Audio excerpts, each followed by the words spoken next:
পবিত্র ঈদুল আজহার অনেক অনেক শুভেচ্ছা ও অভিনন্দন। আজকের ব্লগটা শুরু করেছি বুক ভরা ভালোবাসা নিয়ে সবার জন্য। কালকে নাকি ঈদ, কিন্তু আমার মনে কোনো খুশি নেই। মনেই হচ্ছে না যে কালকে ঈদ, কারণ আপনাদের ভাইয়াকে ছাড়া এই প্রথমবার ঈদ করব, আর খুব খারাপ লাগছে। আসলে কখনো তো ওনাকে ছাড়া বিয়ের পর থেকে ঈদ করা হয়নি, তাই একটু একা একা লাগছে। এবার মনেই হচ্ছে না ঈদ সবার মাঝে কত আনন্দ, কত খুশি, কিন্তু আমার একটুও মনে হচ্ছে না যে কালকে ঈদ। আর ঈদ মানে তো খুশি, আনন্দ সব কিছু নিয়েই ঈদের দিনটা আমরা কাটাই। তারপরও কেন জানি না যে খারাপ লাগছে। আসলে আমার প্রিয়জনটা তো আমার পাশে নেই, তাই। তারপরও আল্লাহর কাছে অনেক আলহামদুলিল্লাহ, যেভাবে আছি আল্লাহ তোমার কাছে অনেক শুকরিয়া আদায় করি। যেখানেই আছে আমার ভালোবাসার মানুষ, তাকে তুমি ভালো রেখো, সুস্থ সবলভাবে আবার বাড়িতে এনে পৌঁছে দিও। খুব সকালে ঘুম থেকে আপনাদের ভাইয়া ফোন দিয়ে উঠিয়েছে, ওনাদের এখানে আজকে ঈদ হয়েছে। যখন সকালবেলা সেমাই খাচ্ছিল তখন ফোন দিয়ে বলল যে ঈদ মুবারক। এখন আমি সেমাই খাচ্ছি।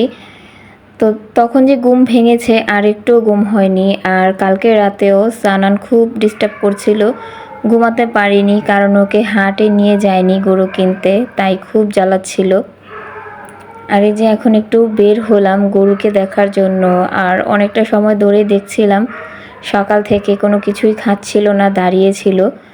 তাই ভাবলাম যে আমার ছেলে খুব কষ্ট করে এগুলো ওর নানু বাড়ি থেকে নিয়ে এসেছে, তো একটু দিয়ে দেখি এটা যদি আমাদের গরু খায়। তো এই যে মাশাল্লাহ আমার মেয়ে কিন্তু দেওয়ার পরে একটু খেয়েছে। আর আমিও এখন মুদিখানায় যাব, তাই আরও বিশেষ করে বের হয়েছি। বাসায় টুকিটাকি একটু বাজার করতে হবে, তো এখান থেকে যা যা লাগছে সেগুলো নিয়ে নিচ্ছি। যে কাজগুলো আপনাদের ভাইয়া করতো এখন সেগুলো আমাকে করতে হচ্ছে। আমি কখনো কিন্তু বাজারে যেয়ে বাজার করি না, কিন্তু এখন যেহেতু আপনাদের ভাইয়া বাসায় নেই, তাই একটু বাইরে বের হতে হচ্ছে, আবার একটু যা লাগবে কেনাকাটাও করতে হচ্ছে। তো এই যে চাল, নুডলস, ডাল, তারপরে সেমাইও এনেছি। আর বাসায় আসার কিছুক্ষণ পরেই দেখলাম খুব বৃষ্টি হলো। আর এদিকে আমার মেয়ে কিন্তু মেহেদি পড়তে গিয়েছিল ওর ফ্রেন্ডের বাসায়, তো ওইও বৃষ্টিতে ভিজে ভিজে বাসায় এসেছে। আর আমি এখানে রান্না করছি, তাই তাড়াতাড়ি করে রান্নাবান্না শেষ করে নিচ্ছি। আর আমার ছেলে কিন্তু বাহিরে আছে, গরুর সাথে খেলছে, সারাক্ষণ ওদিকেই আছে। তো এখানে আমি আলু দিয়ে কই মাছ রান্না করছি, আর মুরগির গিলা কলিজা ছিল, এগুলো রান্না করছি। একটু একটু কাজ করি, আবার একটু রেস্ট নেই, আবার একটু বসে থাকি, শুয়ে থাকি, তারপর কিন্তু কাজ করি। মানে এইভাবেই সারাদিন কাটছে। আর এই যে আমার রান্নাবান্না শেষ, এদিকে রান্নাবান্না হয়ে গেল। আর আমিও ইফতার করে একটু বিশ্রাম নিয়েছি, শুয়েছিলাম। তো ঘুম থেকে উঠে দেখি আমার ছেলে মেয়ে ওরা যে নিচে গিয়েছিল গরুকে দেখতে, এখনও বাসায় আসেনি। রাত 9টা বেজে গিয়েছে। তারপরে ভাবলাম আমিও একটু নিচে যাই, যেয়ে দেখি।